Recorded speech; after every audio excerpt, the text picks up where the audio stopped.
All right, Mary Kay, since the last time we talked, there has been a lot of news. The last stand-up we did, I think, was Monday. So it's been a few days.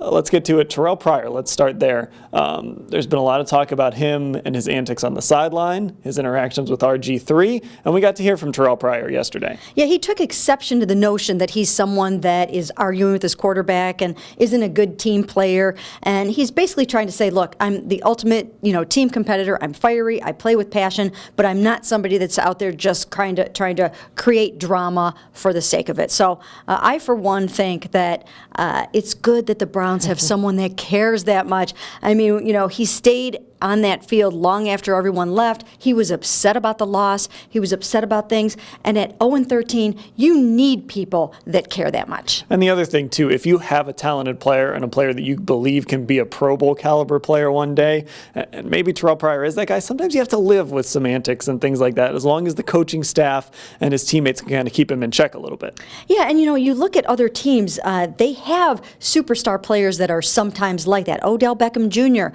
we hear about him with things like this from time to time. But players that are perfectionists, and I think Terrell is one. I think he definitely wants things to go a certain way.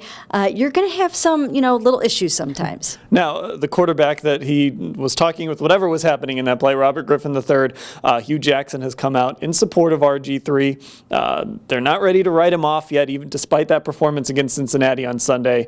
But do you believe that RG3 still has a chance to establish himself as a quarterback of the future, or at least an option for the future? You know what?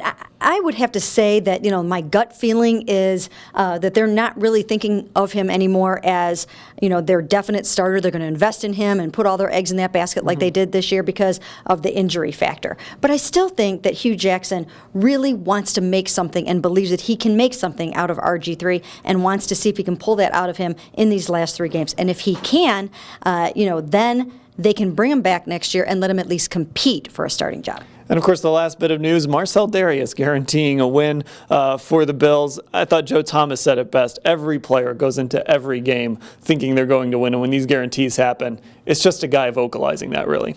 Well, you know what? The Browns are getting everyone's best shot right now, and that's the thing that they've had to come to grips with. No one wants to be the first team to lose to the 0-13 Cleveland Browns, so it's almost like sometimes a playoff intensity because teams do not want that dubious distinction. Yeah, and back in 2008, Tramon Williams was actually on the last team to play the Lions when they finished 0-16. I asked him about that the other day, and I asked him if he remembered, and he laughed. He said, "Oh yeah, I remember that game. They did not want to be the one team to lose to the Detroit Lions, so that's certainly a target on the Browns' back." We'll have full coverage of today in Berea at cleveland.com/Browns.